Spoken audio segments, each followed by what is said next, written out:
Making It Work is brought to you by the Max Dupree Center for Leadership at Fuller Theological Seminary and the Theology of Work Project. Welcome to Making It Work. Through conversation, scripture, and stories, we invite God into work's biggest challenges so that you can live out your purpose in the workplace. I'm Mark Roberts. And I'm Leah Archibald. And this is Making It Work. Today, we're excited to have guest Austin Channing Brown talking about the invisible burden of being a Black woman in the workplace. Austin is a leading voice on racial justice. She's the author of I'm Still Here, Black Dignity in a World Made for Whiteness. Austin is committed to exploring the intersections of racial justice, faith, and Black womanhood. Her first book, released in May 2018, shot to the top 20 of Amazon's bestseller list. And for months, it has continued to sit in the top 20 in the categories of Christian social issues and memoirs of social activists. Her writing can be found in Sojourners Magazine and in Relevant Magazine, among other places around the web. And Austin is the producer and host of The Next Question, which is a video web series expanding our imaginations for what racial justice can be. You can find The Next Question at the web address tnqshow.com. Welcome, Austin. Thanks so much for having me. Thank you so much for being here. So, Austin, the origin story of your name is actually closely tied to the concept of work. For those of our listeners who haven't read your book, could you just tell us a little bit about your name? Sure. So I have always known that I had a quote unquote boy's name. Mostly because when you're still in elementary school, you kind of still sit on opposite sides of the classroom in giant groups. And teachers would always look at the boys section to try to find me. And I'd be doing jumping jacks on the opposite side of the room going, over here, over here. So I was very, very used to people being confused by my name. But there was a day when I went to the library, gave the librarian my card, and she said, "Is this yours?" And I said, "I think." And she said, "This card says Austin." I said, "Oh, I see what's happening here. Yes, I realize I'm a girl, but my name is Austin." And she said, "Are you sure?" And I thought, am I sure about my name? Like, I don't even understand the question. What are you asking me? And it was that moment that I demanded that my mother tell me why she named me Austin. And she sat me down and she said, "Honey, one day you will have to apply for jobs or apply for school, apply for college." She said, "We knew that when anyone looked at your application, they would assume you're a white man." And she said, "We just wanted to make sure you made it to the interview." And my first thought was actually, oh, that's why people are confused all the time. Right? I thought, and I realized that every time Austin isn't a super popular name. So it confuses me every time I'm somewhere and there's someone else in the room named Austin. But it dawned on me that every time that happened to me, the other Austin was always a white boy. And I had never noticed it before. And so, yeah, that sort of became my journey. I tease my parents all the time and tell them that they decided this was going to be my career as soon as they named me. That explaining your name was going to be part of your career? I think just the whole concept, right? That you have to give a Black girl a white man's name in order to make it in the world, at least in the world of America. And it works. I think that's what's so surprising. People are very, very confused if they see my name before they've seen me. There was this really interesting study in 2017 by Harvard Business School where they put a bunch of applications in front of hiring managers, and resumes that were quote unquote whitened, they were scrubbed of some racial details, fared much better than resumes where their ethnic information was left in. Yeah. Yep. And I mean, I'm looking at the statistics. in front of me. It was 25% of Black candidates received a call back if their resumes were whitened in some way, but they only 10% received a call back if they left in ethnic details, which, would include like affiliation and a racial organization.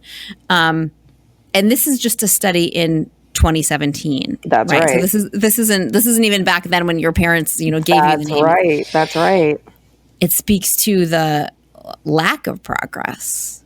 For sure. People, especially in the 90s and like inching into the 2000s, it was still pretty popular for people to say that they were colorblind when it comes to race. And it's something that whenever I have a training, I jokingly tell everyone to close their eyes and then raise their hands if they have forgotten what race I am or if they don't know, right? Like, did anybody in this moment forget that I'm a Black woman? And even though I say that, tongue in cheek, the truth is that anytime I walk into a room, particularly for business, so whether I am the trainer or if I'm the director or if I'm interviewing for a job, the looks of confusion that I see fall over people's faces tells me that this world is absolutely not colorblind. Because if it was, it would make no difference that I wasn't what you expected, right? But I have found time and time again that people are confused, people feel deceived, people immediately don't trust me. I've had a number of sometimes scary, not usually scary, but occasionally scary interactions with people who felt like they got tricked because they thought I was going to be a white guy and am not. Huh. Austin, as you tell a story, the context in which you were named, the social context is right. Obviously painful and wrong.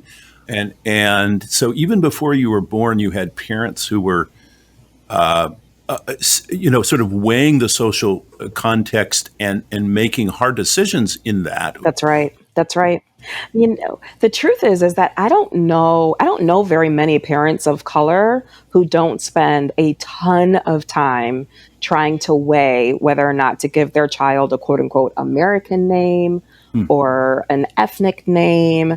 And the choice is a real burden for a lot of people because parents want their child to be proud of who they are, proud of their background, proud of their language, but also have to contend with the realities of those statistics that were named earlier, Now, you said your parents wanted to make sure in naming you, Austin, that you could get to the interview stage. Now, talk to us about what happens when you get past the interview stage. Oy vey. So let's talk about the interview for just a second. Sure. Because often people are so surprised that they say so in the interview. So at some point, someone will say, "We really thought you were going to be a guy." And if they're really brave, they'll say a white guy. But I just what do you say to that? Well, exactly. I mean, how do you respond to that, right? And I usually say, yeah, that's on purpose, is usually what I say. Because it was on purpose for my parents. I think that speaks to how complex it is for me, right? Because I walk in and people have an expectation that they're going to meet a white guy with all of my credentials. And then they see me and I watch them look at my resume again to figure out what those credentials mean now. Am I more impressive? Am I less impressive? Should they have known? Right? Like, did they miss where I wrote about that sorority I'm in? So it's a really awkward dance for the first, I'd say probably 10 minutes of the interview, before I am more captivating than my name is. After the interview gets tricky too, depending on how much anti-racism work the organization has done. So I will say that organizations who really are doing the work of anti-racism typically fare better.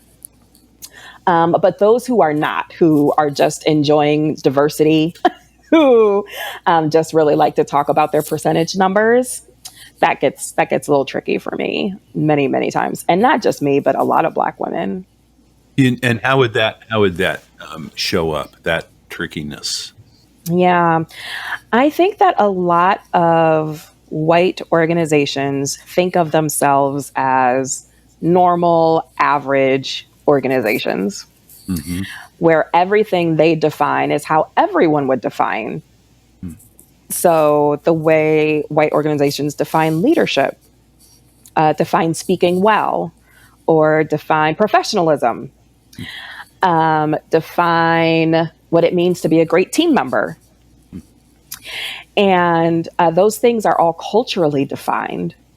And so it confuses white people when, let's say, a Black woman doesn't want to go to lunch with you. Like the whole team goes to lunch together and a Black woman is like, no, thank you. That feels like an offense, as opposed to a Black woman just wanting to listen to the Tom Joyner morning show during her lunch break. You know what I mean? I'd say that the leadership one is classic, because oftentimes how Black women show up as leaders isn't culturally the same as how white men would show up as a leader. And so it can be very, very tricky for a Black woman to say, here's how I am gifted, and this is an asset to your organization, if the organization hasn't thought through how it is defining very loaded cultural terms. And how do you know when you can speak up or push back? Gosh, it's so hard. The truth is that you only learn by doing. And unfortunately, once you've done it, then it's too late. Can you give an yeah, I'm trying to think of an example. Yeah. Okay. So, so I'm sitting in a board meeting and I'm sharing my idea, and someone at the table cuts me off. And I say, hey, I didn't finish my thought yet. Would you mind if I just finish my thought? And then I do. The conversation moves on. I speak again. Same thing happens. And I say, hey, do you mind if I just finish my thought? The third time it happens, I say, listen, it seems like every time I'm in the middle of my thought, someone interrupts me. Would it be okay if I had a chance to just complete the full thought, and then would love to have discussion around it, right? So that is me naming a problem that I'm seeing, right? Like, everyone keeps interrupting me. Please stop interrupting me. Later, I have my supervisor come to my door and say, Austin, that just seemed a little aggressive, and people are feeling intimidated by you. They're feeling like you're not offering them very much grace.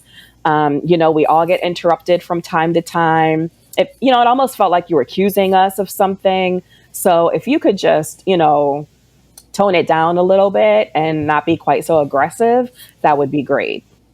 How does that affect you, that conversation? Well, it tells me that speaking up wasn't the right thing to do, right? It tells me now that I'm in danger. So I have named what I've seen as a problem, and now I am considered a problem by the organization.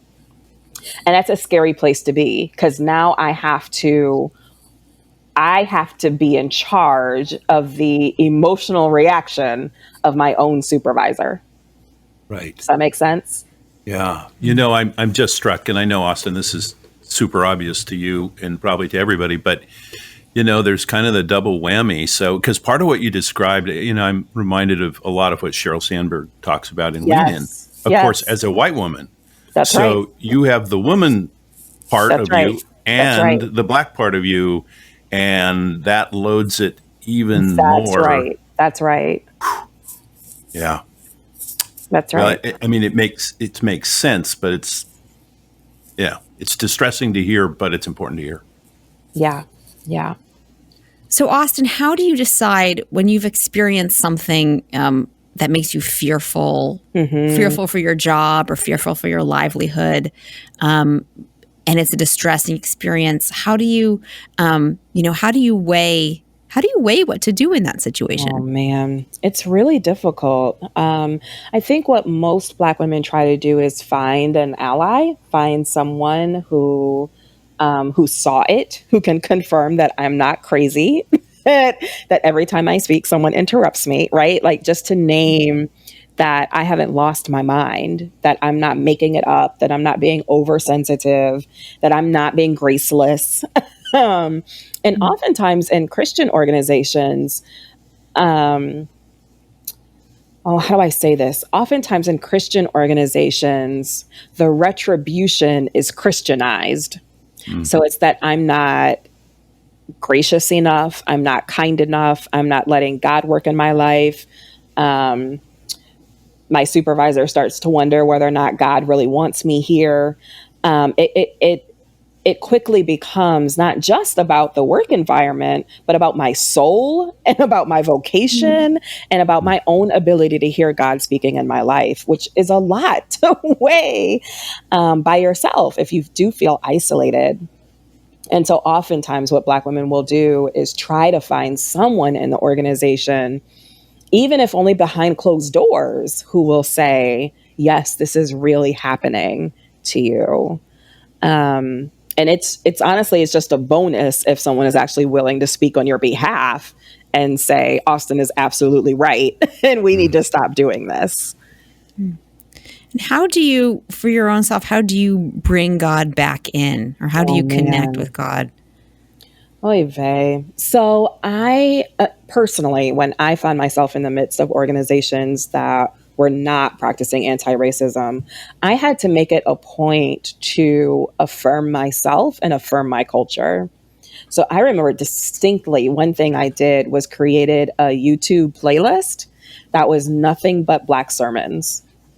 And I didn't care who it was. Like, it really didn't matter to me. Like, there are obviously like amazing sermons out there.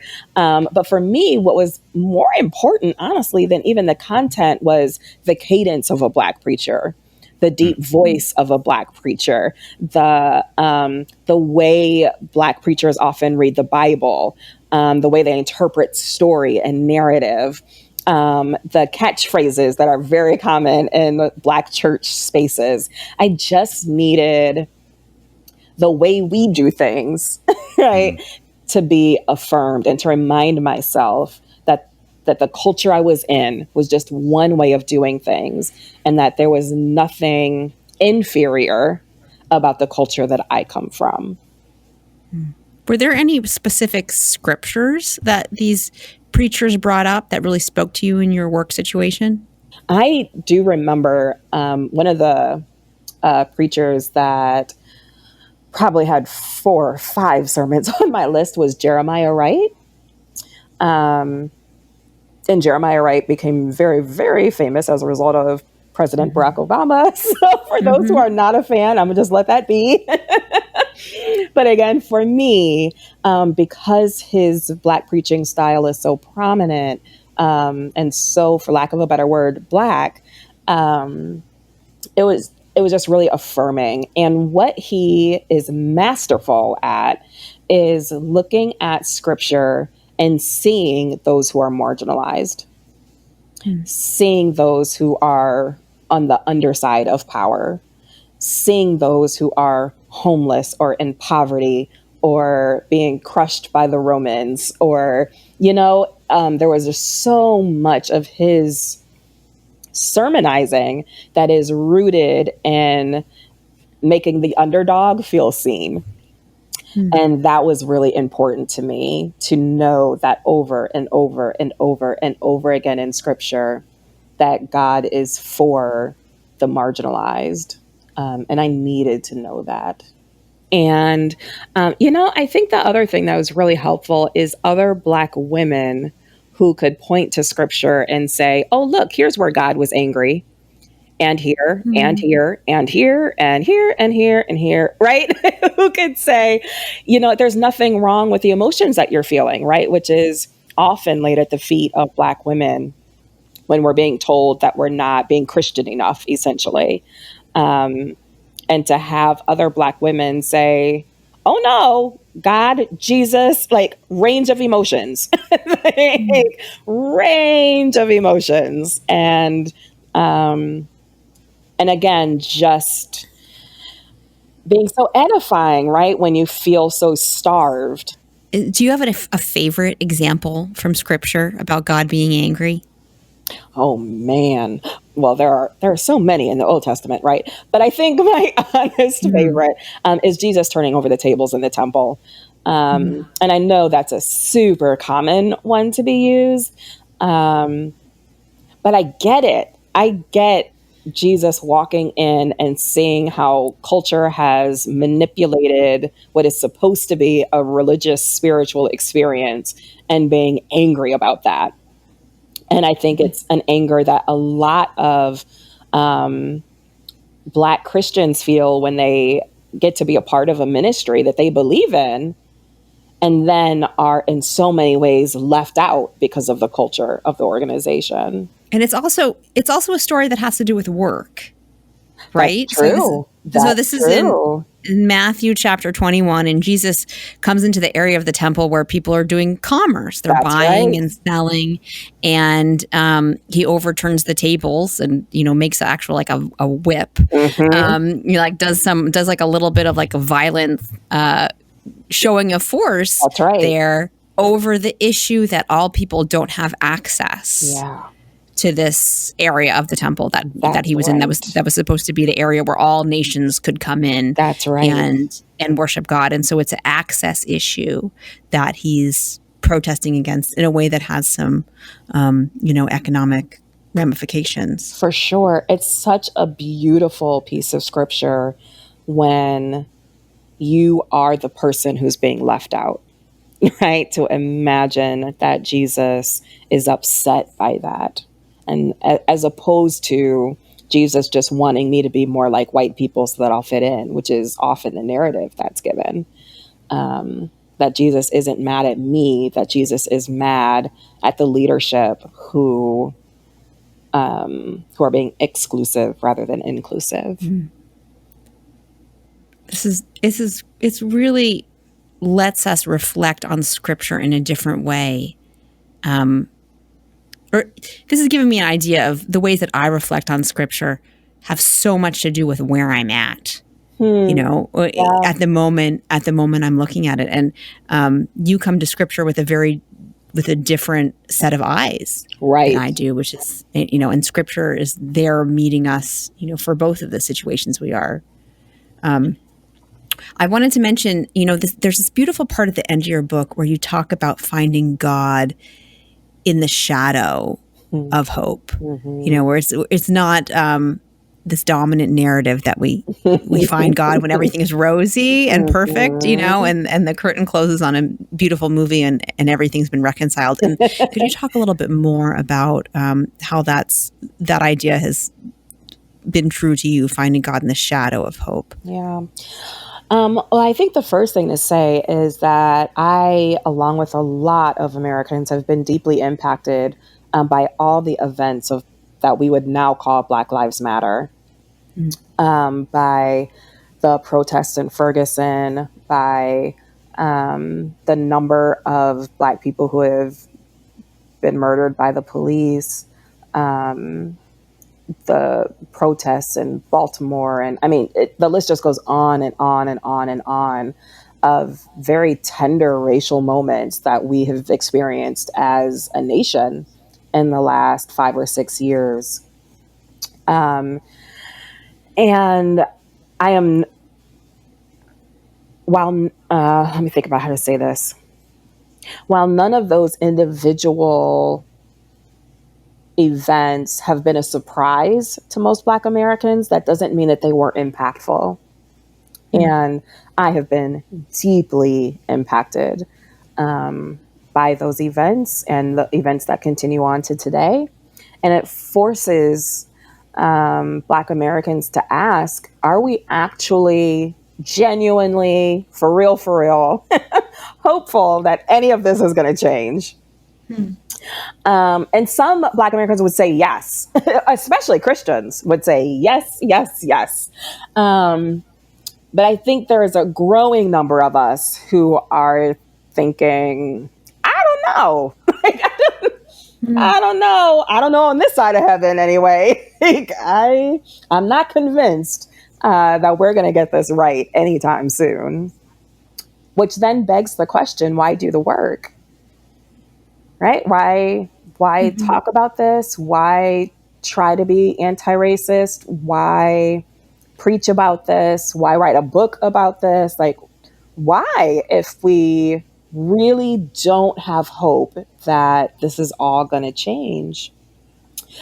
And that's when I started thinking about the shadow of hope, because there have been incredible moments in American history where we have decided that we're going to do better than this, even if we're kicking and screaming doing it. We decided we're going to end slavery. This institution cannot continue to live. We decided that segregation, no more. We are not going to live in two completely different societies.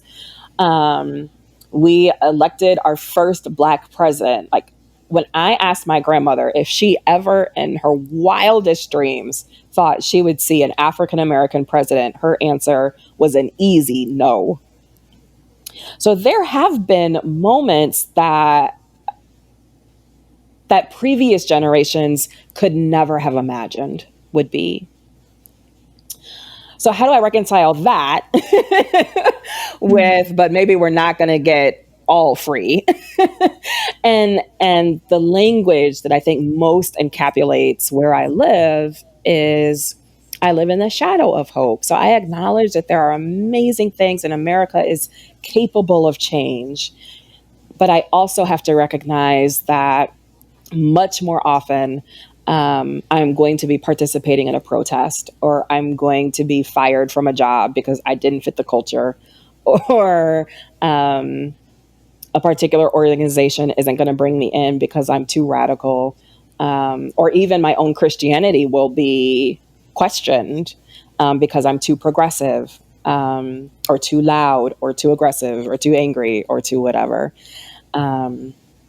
So yeah, I love when hope shows up and things are rosy and we get the happy ending. But I have to do the work regardless of whether or not the sun is shining. That really makes so much sense. And I mean, I think what I'm struck by from obviously your book and other things like that is realizing, okay, we got a long ways further to go than I might have thought. Right. And it's uncomfortable to hear that. I don't want to hear that. Right. But I need to hear that, right? Right. I really believe that the work of being an anti-racist is invitational. That, and you know, and so often it's posited in mainstream media as a burden or as something that's overwhelming or shaming, or it's just one large guilt trip, or even now that it's political, right? That it's just a political weapon. But the truth is, it's invitational to be inclusive as we can possibly be, to learn about one another, to learn about culture, to be influenced by the Black preachers that I talked about, right? In the same way that I'm being influenced by white organizations when I go to work for one. But it's an invitation into the life and experience of another person. And we shouldn't be afraid of that. We should welcome it, even if it's hard work. Yeah, or especially, but that's what makes it hard. That's right. That's right. But it's also, I mean, and you've talked about this in your book, but it's so essential to the gospel. I mean, as we're talking about scripture, I a couple years ago wrote a commentary on Ephesians, and I always go back to the second half of the second chapter of Ephesians, in which reconciliation among peoples isn't like extra credit. It's an essential piece of what Christ was doing in the cross. That's right. And I would say that I grew up with a kind of Christianity in which that was valued but wasn't seen as so central to the work of Christ. I agree. And so you know, and so you're helping us to realize in real time the implication of what Christ has done. And, again, that's a real gift and so needed. That's right. That's right. I would love, I have a quote from Toni Morrison that I would love to read and get your take on it, Sure. Austin, because it focuses on this intersection of paid work and also work that we're doing for God in the broader sense. But what Toni Morrison wrote about vocation, she said, "I tell my students, when you get these jobs that you have been so brilliantly trained for, just remember that your real job is that if you are free, you need to free somebody else. If you have some power, then your job is to empower somebody else." Austin, what do you hear in this quote? I first just have to acknowledge the brilliance of Toni Morrison. I mean, I don't know of any Black woman who has not read Sula or Beloved or many, many of her works and couldn't quote her offhand. She is, I think she is an example of her own words, that she wrote about Black people. She wrote for Black people in a time when you were only supposed to write about white people because that's where all the money and the power was. There's a interview. I'm going to get the question a little bit wrong, but there's a really famous interview that she did where she was being interviewed by a white woman. And the white woman said something along the lines of, are you ever going to write about white people? You're like, all your books are about Black people. Are you ever going to include white people? And Toni Morrison's response is, you have no idea how racist that question is, do you? And it was true. Like, she had no idea. She wasn't trying to be mean. She wasn't, like, her question was very well intentioned, but she had no idea about what a lack there is of books of diversity, books that showcase my world, that showcase my culture, that represent me, compared to the extraordinarily number of books that represent white people. And the idea that real literature, that Toni Morrison will have really made it, or she'll be a real author, or she'll be a universally loved author only when she writes about white people. And so Toni, in her writing, is making us free, right? Toni in her writing is allowing Black girls to see themselves. Toni in her writing is allowing Black women to experience a range of emotions through her books. Toni proved that books about Black women can sell, and not just sell, but be considered classic literature. And all of those things are huge when you look at the timeline of history. Those are not small things. And so I think there are a lot of Black women who take their callings very seriously. So I think of Ava DuVernay. I think she's another example for this. So Ava DuVernay is a director who has done 13th and When They See Us. She directed Wrinkle in Time. I think Wrinkle in Time. But she is very vocal about having other Black female directors help her with her movies, help her with TV shows. Sometimes she'll hand over entire episodes to other Black women who are trying to become directors. So yeah, I think Toni's words are a mantra of sorts for many of us who are aware of the social constructs that we live in and want to use whatever platform, gifts, power, access, opportunity we have to expand that for other people. So when you go to your job, if you're going to work in a predominantly white space, you're aware of multiple jobs that a white person going into that space might not even be aware of. Right. So if I go into that space as a white person with my white privilege, I might assume I have one job to do. That's right. But that's the job that I'm being paid for. But when you go into that space, you're doing several jobs. You have the job you're paid That's for, right. you have to advocate for yourself, and maybe you advocate for somebody else. Yep. How do you reconcile that with your faith? Or does your faith buoy you in carrying that heavier load? I think, well, first, I think God is enough, right? I think that God is enough. And I think that a lot of Black Christians would probably just leave it there, right? That it isn't fair and it isn't right.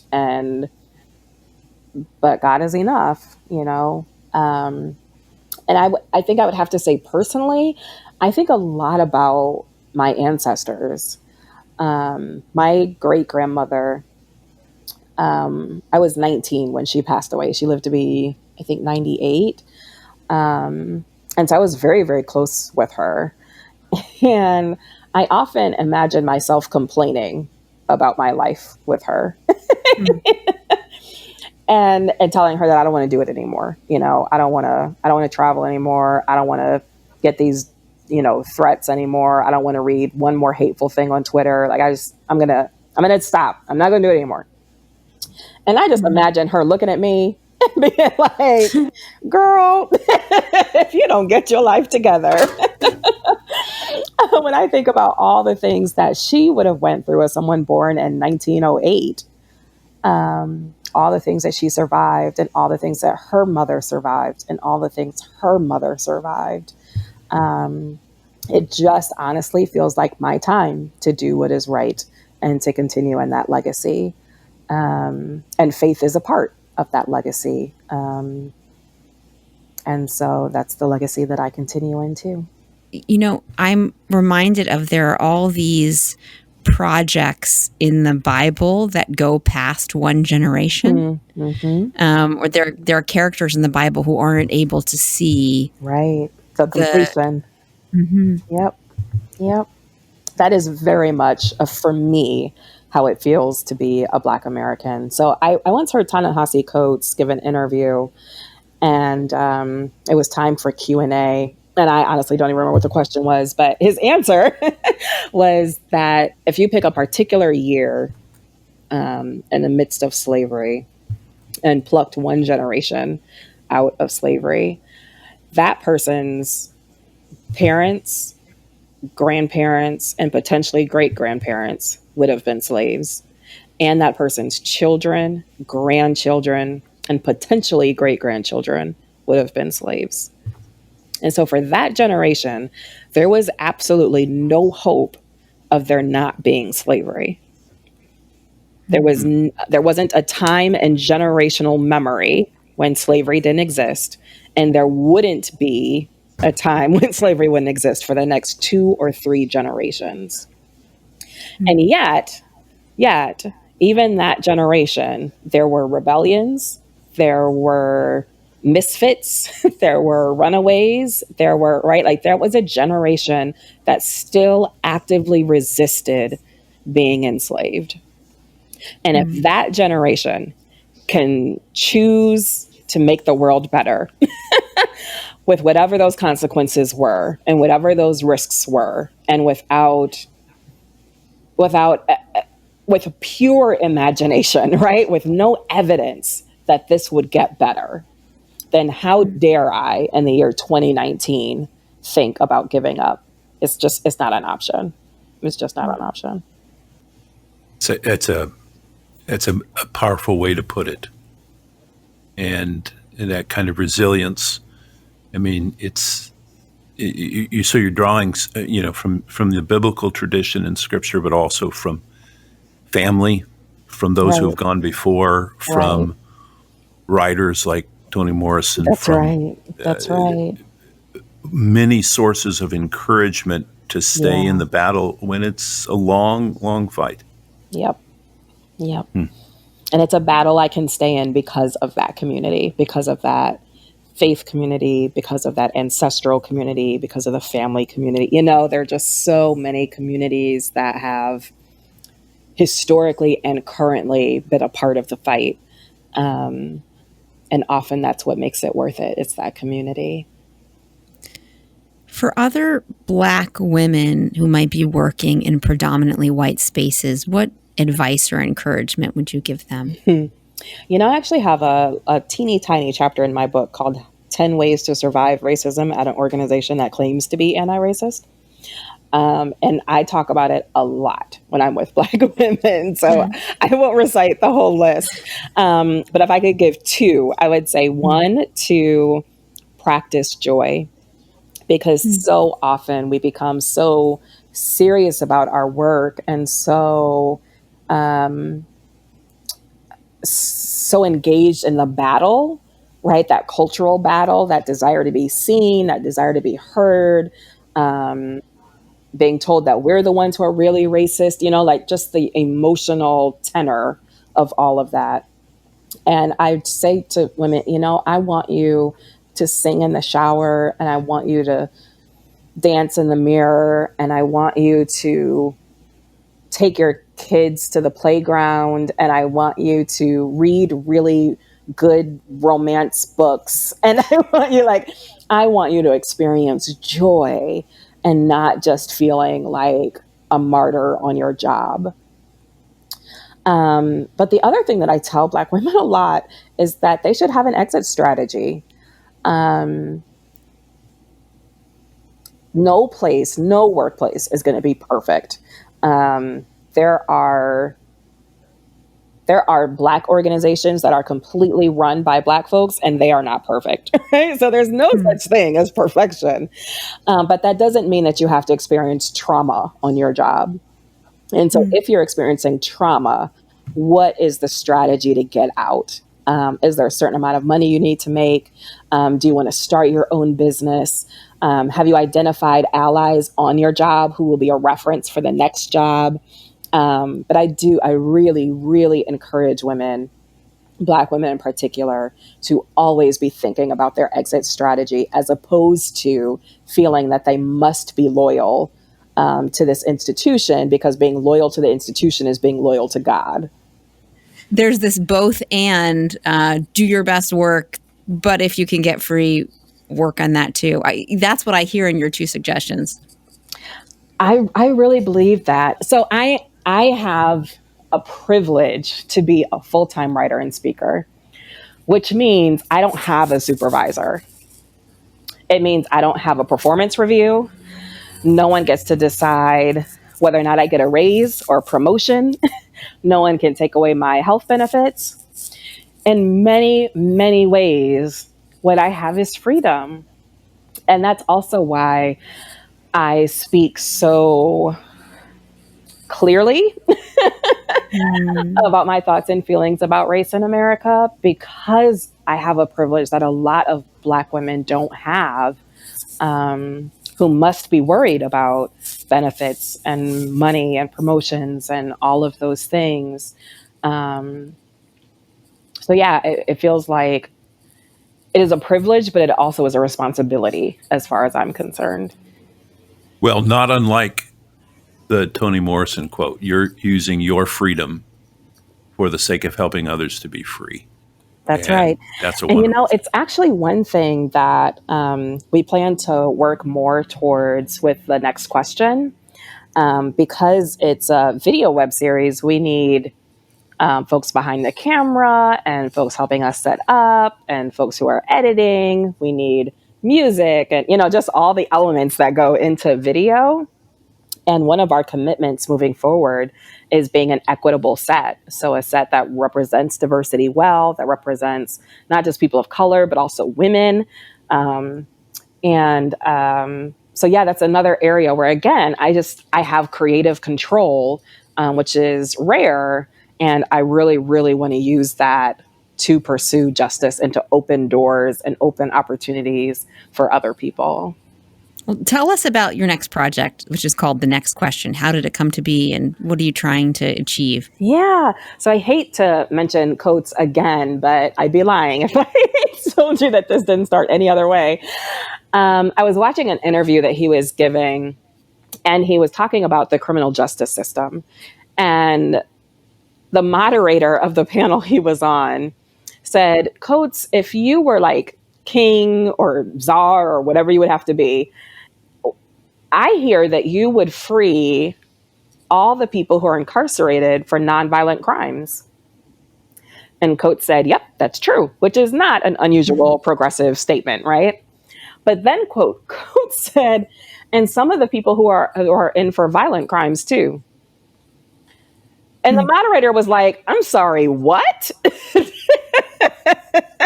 And Coates repeated it. He said, yeah, some who are in for violent crimes too. And everybody on the panel just like blinked like cartoon characters. And then they moved on. And I was like, no. Why did no one ask the question? I can't. What's the follow-up? Yeah. Right. Why? How? How would you decide? Under what premise? What laws are you reading? What statistics do you have? Like, what? And like, Coates didn't just make that up, right? Like him or love him or hate him. He doesn't just make things up. And I could not believe that no one asked the next question.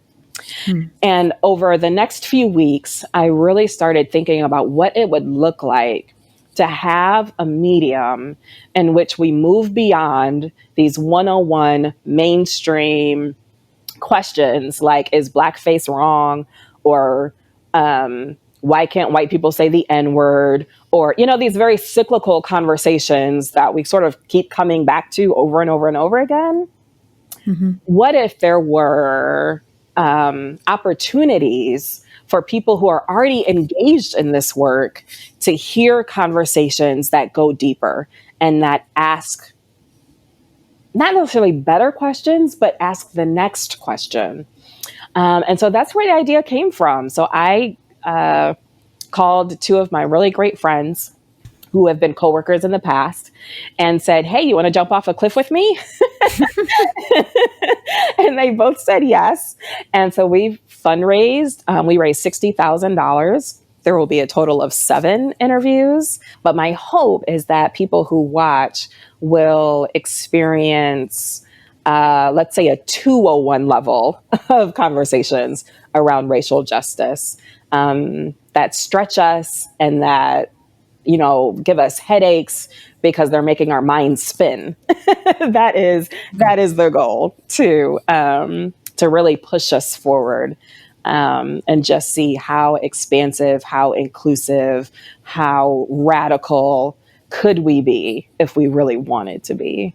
So listeners can access that they can go to tnqshow.com, which stands for the next question, tnqshow.com. And Austin, is there a next question that you wish we would ask you? Oh my gosh. I don't. There's nothing that I wish you had asked, but I will say I loved your question about Toni Morrison. That was a really good question. Let's see there's actually a bonus question that I didn't get to ask, which we'll ask in the last 5 minutes and then we'll close. Does she get extra points for this? If it's the bonus round. Give me all the points. I want another gold star. So the bonus question is, can you talk about the importance of co-conspirators in the work of racial justice? Or as a Black female, what's the significance of having your voice amplified, and what can white allies do in the workplace? There's so many things. It's actually really difficult to just narrow it down. I should make a list one day, like 101 things white allies can do in the workplace. But essentially, I would say to be courageous. It takes a lot of courage.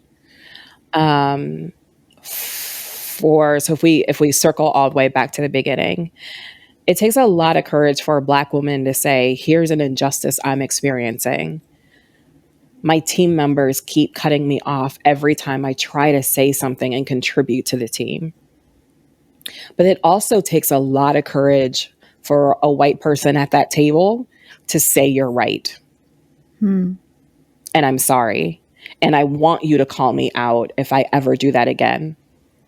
Or I will call it out every time I see it alongside you. it takes a lot of courage for a white person to notice patterns of injustice and to say, I'm not just going to let that go anymore. I'm not going to pretend to be blind to it. I'm not going to pretend I don't see it. I'm going to say something, and I'm going to be considered a problem too. And there are a million ways of doing that, of calling out the injustice, of being intentional about what you're reading and what you're watching, of having really honest conversations with the Black folks about the work environment and keeping those sacred, right? Not using that against someone. And going back to, Black folks having an exit strategy, truly to be someone who can say, I realize this environment is toxic for you. Let me help you get out. Let me be your reference, or let me talk to my brother-in-law about his workplace, or, but like really taking a risk alongside the people of color that you love, and expressing that love as justice, at least as the pursuit of justice. Thank you for sharing that. That's really an encouragement and a challenge to folks like me. So, and I think I would say, I love what you say about courage. I mean, I think honestly for me, part of it is the courage to deal with stuff in myself that I don't really even want to acknowledge. That's right. There's a biblical mandate that shines through in your work that's bringing to light things that have previously been in darkness. And I'm really grateful for the way that you've done that in this conversation and in your writing and in the next question. And so thank you for that. Well, I really appreciate being able to talk with you about all of these things. I will confess, when I realized that my book was going to actually be out in the world, I imagined white people just like passing it on the shelves and being interested, picking it up, reading the first sentence. White people can be exhausting, and putting that thing right back on the shelf. So the idea that there are white folks who are like, yep. Sometimes I am that person, or yep, sometimes my uncle is that person. And continuing to read, right? Continuing to trust that I'm going somewhere with those stories. It really matters to me. So thank you both for investing the time and energy into my little book. Oh, thank you. Thank you. Yes, thanks, Austin. My pleasure.